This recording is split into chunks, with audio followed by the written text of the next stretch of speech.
समझता हूँ कि 21st सेंचुरी के सबसे बड़े मसाइल में से एक मसला जो है ना वो पेरेंटिंग है कि यू हैव टू बी यानी आपको अपनी बच्चों से एक किस्म की ना ग्रेस है, अल्लाह माफ़ करे आपको, you have to be ahead of them in any way in every way. तो अगर आप थोड़ा सा भी स्लो डाउन करेंगे ना, उनकी पेस इतनी तेज़ है कि वो आपके हाथ से निकल जाएगी। मुझे आज तक अपनी वालदा की जो चीज़, मुझे कई डार्क टाइम्स में मुझे जिस चीज़ ने हेल्प आउट किया था ना वो ये था कि मेरी वालदा ना हमें कहानियाँ बहुत 7 में था, पोर्नोग्राफी के ऊपर मेरी वालदा ने एक दफ़ा एक आर्टिकल लिखा इंग्लिश में ना, तो मुझे कहा कि तुम ऐसा करना जाके ना स्कूल के अंदर ना अपने मुख्तलिफ जो है ना वो सॉफ्ट बोर्ड पे लगा देना। तो मैंने किया, मैंने जाके कॉपीज अम्मा ने दी मुझे याद है कि ये जो कन्वर्सेशंस थी ना अम्मा की, कि मुझे ना जब भी कोई बुराई की थी ना, मुझसे गलती होती थी, तो मुझे एक चीज़ का एहसास होता था कि यार ये चीज़ ना गलत है। यानी दे थिंक के दीन में आने की वजह से हमें बहुत कुर्बानियाँ देनी पड़ेंगी, हमें पता नहीं क्या बनना पड़ेगा, सुभान अल्लाह। लेकिन उनको नहीं पता कि इस्तजीबू लिल्लाहि व लिर्रसूली इज़ा दआकुम लिमा युहयीकुम, यानी दीन तो वो है जो तुम्हें ज़िंदगी देगा, सुभान अल्लाह। So you married and you've got kids? Yes माशाल्लाह। हाँ। So I would want to ask you कि मुगीरा has अभी इस सारी स्टोरी में I think so आपने बहुत conveniently सारा कुछ अपनी अम्मा पे डाल दिया वो बोझ। I think it's ये माँ का कंसर्न था। और ये जो आप कह रहे हैं ना कि माँ को पता लग जाता है, वो क्यों था? क्योंकि कंसर्न था, तो आज क्यों नहीं पता लगता? सही कह रहे हैं। So उस सारे प्रोसेस में जहाँ पे उस माँ को मुगीरा अपनी जान से ज़्यादा अजीज है और वो उसके लिए कंसर्न है, would you want to change that family legacy for your own kids? Because हमारे ज़माने के बच्चे में और आज के ज़माने के बच्चे में बहुत फ़र्क है in terms of the way they would challenge considering the situation. So how would you shift that और वो accommodate कैसे करोगे? Because I think हमारी जितनी भी audience है वो है जो आज के बच्चों को डील कर रही है, वो उनको भी एहसास है कि यार हम एक ट्रांजिशनरी प्रोसेस में से गुजरे थे, बट वहाँ पे माँ बाप की कमियाँ शायद हम उतनी चैलेंज नहीं करते थे।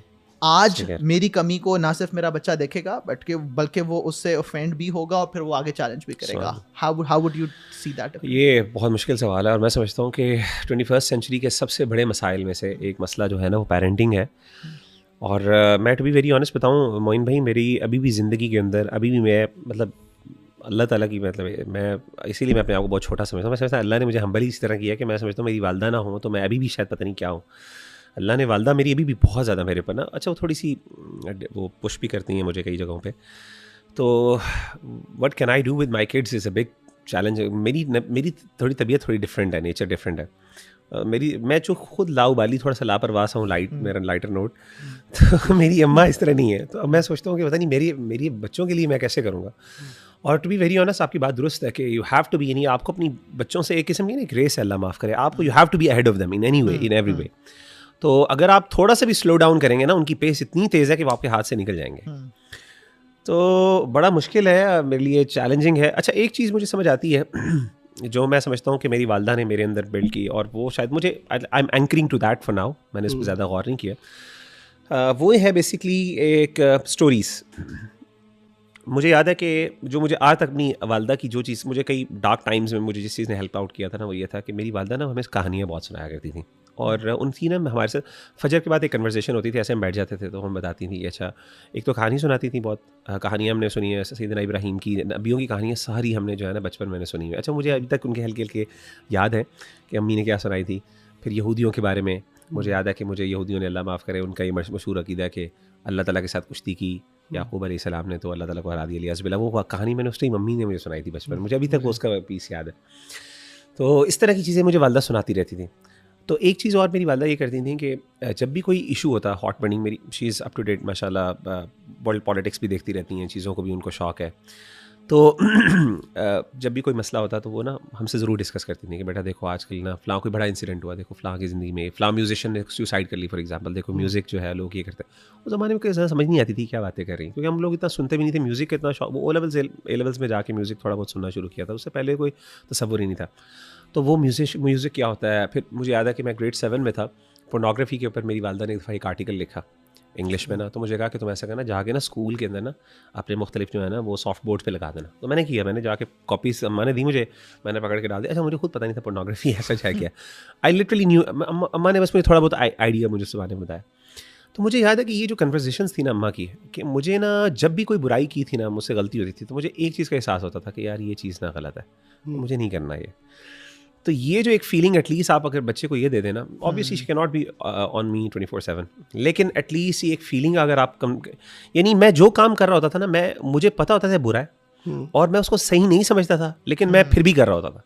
लेकिन एटलीस्ट ये होना, अभी देखें अभी बच्चों को तो अल्लाह माफ़ करे वो यानी वो तो आर्ग्यू करते हैं, वो कहते हैं अम्मा इसमें क्या मसला बता भाई, आप हमारे ऊपर बोल रहे हैं, मेरा ऐसा मसला नहीं था। तो अल्हम्दुलिल्लाह ये चीज़ अम्मा जी ने ना मेरे अंदर कुछ जगहों पे अम्मा जी ने बड़ी हमें, मेरी थोड़ी फैमिली ना to be very honest religious लोग कई समझते हैं काफ़ी लिबरल भी है कई एतबार से। मेरी बहनों को फ़ैशन का बहुत शौक है, मेरी बेगम को बहुत फ़ैशन का शौक है, अगेन निकाब और पर्दे के अंदर ही, लेकिन निकाब और पर्दे के अंदर वो वेस्टर्न फैशन, अगेन वो कोई proud something not to be too much proud of, लेकिन एटलीस्ट वो उनको आज़ादी है कि यार तुम करो, इजाज़त उस पर थोड़ा सा समझाती हैं कि ना करो, देखो हमें ईस्टर्न ड्रेस भी जाना चाहिए, लेकिन वो बस करती हैं तो फिर उनको इतनी सख्ती नहीं की जाती उस पर। तो थोड़ा सा एक ब्रीदिंग की भी थोड़ी सी हमारे स्पेस है, ब्रीदिंग की भी, लेकिन इसके साथ साथ मैं समझता हूँ कि एक जो है ना अम्मा जी की जो कन्वर्सेशंस हैं, और एक चीज़ को जो मैंने इंटेलेक्चुअली आप समझ लें कि आइडियोलॉजिकली जो उन्होंने हमारे अंदर चीज़ें डाली हैं ना, वो बहुत चीज़ें मैटर करती हैं। मैं एक छोटी सी आपको मिसाल देता हूँ, और दीन के अंदर ना, और ये आती हैं चीज़ें मोइन भाई इल्म के साथ। जब आप इल्म, अल्हम्दुलिल्लाह हमारा ख़ानदान जो कि इल्मी ख़ानदान है, उलमा स्कॉलर्स हैं, तो मेरे नाना वो खुद थोड़े से ओपन ज़हन के, इस तरह फ़िक़्ह के अंदर उनका उसूल फ़िक़्ह माशाल्लाह उनका बेसिक सब्जेक्ट है। तो फ़ुक़हा जो होते हैं ना, उनके अंदर आमतौर पर नरमी पाई जाती है एज़ कम्पेयर टू दूसरे, वो नरमी कई दफ़ा आपको नरमी चीज़ें, मिसाल के तौर पे मेरे पास एक बंदा आया, एक भाई आया, तो बड़ा परेशान था अपनी बेटी के बारे में कि जी वो 8-9 साल की बेटी है, 10 साल की बेटी है, स्कूल में जा रही है, मुझे भाई मैं बड़ा परेशान हूँ जी, क्या मसला है जी। उसके ना नाखून लंबे रखने का उसको बहुत शौक़ है, और ना वो बच्चियों को शौक़ होता है। तो मेरा उसके साथ बड़ा, मैंने उसको एक दफ़ा डांटा भी, मैंने कहा उसको, मैंने उसको सख्ती से किया हुआ कि तुमने नाखून नहीं लंबे रखने हैं, और ये देखें मुगीरा भाई नाखून, ये देखें ना हमारी दीन के थे। तो अच्छा सुनता है, मैंने उससे कहा, मैंने कहा यार आप बढ़ाने दें नाखून, क्या मसला है? कहते क्या मतलब, वो हैरान हो गए एकदम। तो मैंने कहा आप देखें अल्लाह के रसूल सल्लल्लाहु अलैहि वसल्लम ने 40 दिन की इजाज़त दी है, तो 40 डेज़ यानी वक़्त लना रसूलुल्लाह सल्लल्लाहु अलैहि वसल्लम, अल्लाह के रसूल ने हमें 40 दिन के लिए यानी मोहलत दी है कि उसके बाद फिर गुनाह। मैंने कहा 40 दिन तक अगर एक लड़की, एक बच्ची जो है अपने नाखून लंबे रखती है तो आप रख लें, तो उसको शौक़ पूरा करने दें, क्या होगा, फ़र्क पड़ेगा। तो वो कहता है तो हाइजीन, मैंने कहा हाइजीन के बारे में आप उसको बताएं। मैंने कहा आप उसको कहें बेटा मसला कोई नहीं, आप रख लो, लेकिन हाइजीन देखो गंदगी चीज़ है, पसंद नहीं, लेकिन अगर वो साफ़ रखती है, she takes care of it, और जिस तरह ख़वातीन करती भी हैं, तो भाई आप उनको 40 दिन तक की इजाज़त दे दें। हाँ, वैसे आप उसको बताएं कि बेटा हमें उनके स्टैंडर्ड्स को फॉलो नहीं करना, लेकिन देखें एक चीज़ की अगर अल्लाह ने इजाज़त दे दी है ना, तो हाँ ठीक है, वो शायद इतनी आइडियल ना हो, लेकिन आप उस पर जब अननेसेसरी सख्ती करेंगे ना, तो वो हराम के दरवाजे खुलेंगे, वो एक रिबेलियस नेचर आएगी। मुबाह पर अननेसेसरी सख्ती करना, वहाँ पे आपको हराम की तरफ लेके जाती है चीज़ें। तो जहाँ पे अल्लाह ने दी, हाँ आप ये कहें कि आइडियल ही बेटा नहीं है, आप उनको कन्विंस कर दे, बट नहीं होती तो आप उसको स्पेस दें। वो बड़ा हैरान हुआ मेरी इस बात से, क्योंकि he was not expecting this. कहता है वाकई? मैंने कहा जी आप जाके कह सकते हैं। तो वो कहता है मैं अपनी बेटी से, मेरी बड़ी इस पर जो है ना वो बैक एंड फोर्थ होती है, तो नाखूनों के मसले पे। अब जब इस तरह का जब आप मतलब मैं आपको just to give you example, तो हमारे फैमिली के अंदर ये इस तरह की चीज़ होती थी कि बेटा अब जैसे मूवी, अब मुझे मूवीज़ को बहुत शौक पड़ गया था, एक बार मैं बिंज वॉचिंग भी की थी। अम्मा जी को पता था मैं मूवीज़ देखता हूँ, फिल्म में, और वो टॉरेंट्स होते थे, आप पता वो लगाए होते थे, मैंने 6 वीडियो मूवीज़ लगाई हुई थी डाउनलोडिंग पे। मेरी अम्मी ने मुझे एक बात की थी, बेटा चलो पसंदीदा तो नहीं है, लेकिन एक चीज़ कर लो कि जब इस तरह का सीन आया करे ना, तुम उसको कवर करें, वो ना देखा करो। हमारे यहाँ ये ट्रेंड था कि हम बहन भी मूवी देखते थे, हमने ना चीज़ रखी होती थी साथ, कोई पेज ही, जैसे कोई किसी का सीन आया वो आगे रख लिया। अब again that's not ideal, again complaint, again मैं समझता हूँ कि इसके अंदर आपको बंदा हंस रहा होगा यार ये क्या बकवास, लेकिन एटलीस्ट ये ना एक सेंस ऑफ ये थी कि बेटा जो है ना, जो अल्लाह ने कुछ हुदूद रखी है ना, उनको क्रॉस नहीं करना। हाँ बाकी जहाँ पे परमिसिबिलिटी है वहाँ पे आप थोड़ा सा पुश कर सकते हैं। हाँ that's not ideal, again I won't recommend that to anyone, लेकिन जब आप इस तरह की कन्वर्सेशन बच्चों के साथ करते हैं ना, बच्चों को थोड़ा फील होता है कि दीन जो है ना, मैं आपको सीधी सी बात बताऊँ अरसलान भाई, लोगों का ना दीन के बारे में इनसिक्योरिटीज़ होती है, ये मेरा तजर्बा है। लोग बहुत ज़्यादा दीन के बारे में क्यों नहीं आते, उनको बहुत ज़्यादा इनसिक्योरिटीज़ होता है, शैतान ये इनसिक्योरिटीज़ क्रिएट करता है। मैं पिछले दिनों कुरान मजीद की आयत पढ़ा था कल, और मैं हैरान हो गया था, शैतान ने बेसिकली अल्लाह के बारे में इनसिक्योरिटीज़ क्रिएट की थी। लेकिन फवस्वस लहुमा शैतानु लियुब्दिया लहुमा मा बुरिया अन्हुमा मिन सौआतिहिमा वक़ाल मा नहाकुमा रब्बुकुमा अन हाज़िहि शजरति इल्ला अन तकूना मलकैनि व तकूना मिनल खालिदीन। सूरह आराफ में अल्लाह क्या फरमाते हैं कि उसने कहा कि आदम अलैहिस्सलाम को कि अल्लाह ताला तुम दोनों को इसलिए रोक रहा है कि कहीं तुम फरिश्ते ना बन जाओ, ये हमेशा, यानी इन अदर वर्ड्स अल्लाह के बारे में insecure. Allah doesn't want you to progress, in fact insecure कर दिया अल्लाह के बारे में। अच्छा एग्जैक्टली यही चीज़ क्रिएट की अल्लाह के रसूल के बारे में शैतान ने। कुफार मक्का को अल्लाह के रसूल के बारे में इनसिक्योरिटी थी, भाई ये हमारी चौधराहट चली जाएगी, हमारी ये चीज़ें चली जाएंगी, हमें बहुत कुछ कुर्बानियाँ देनी पड़ेंगी, हमारी ज़िंदगी पता नहीं बड़ी टफ हो जाएगी, इनसिक्योर कर दिया। दीनदारों के बारे में भी हमारे लोगों की इनसिक्योरिटी, पेरेंट्स के बारे में इनसिक्योरिटीज़ कहते हैं, वो कहते हैं जी वो बच्चा हमारा पता नहीं कहीं ना ले जाएं, अल्लाह माफ़ करे किसी वो तालिबान ना बना दें उसको, मतलब इस तरह की इनसिक्योरिटीज़ है। यानी दे थिंक के दीन में आने की वजह से हमें बहुत कुर्बानियाँ देनी पड़ेंगी, हमें पता नहीं क्या बनना पड़ेगा, सुभान अल्लाह। लेकिन उनको नहीं पता कि इस्तजीबू लिल्लाहि व लिर्रसूली इज़ा दअाकुम लिमा युहयीकुम, यानी दीन तो वो है जो तुम्हें ज़िंदगी देगा, सुभान अल्लाह।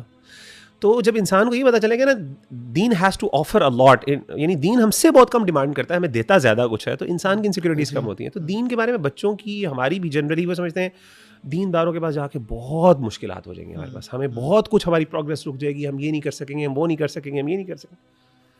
तो वो चीज़ें अगर हम इस तरह की थोड़ी सी अगर बच्चों के साथ कन्वर्सेशंस करें, कम्युनिकेशन करें, तो इंशाल्लाह मुझे उम्मीद है, अगेन दिल अल्लाह के हाथ में, but at least to certain extent मैं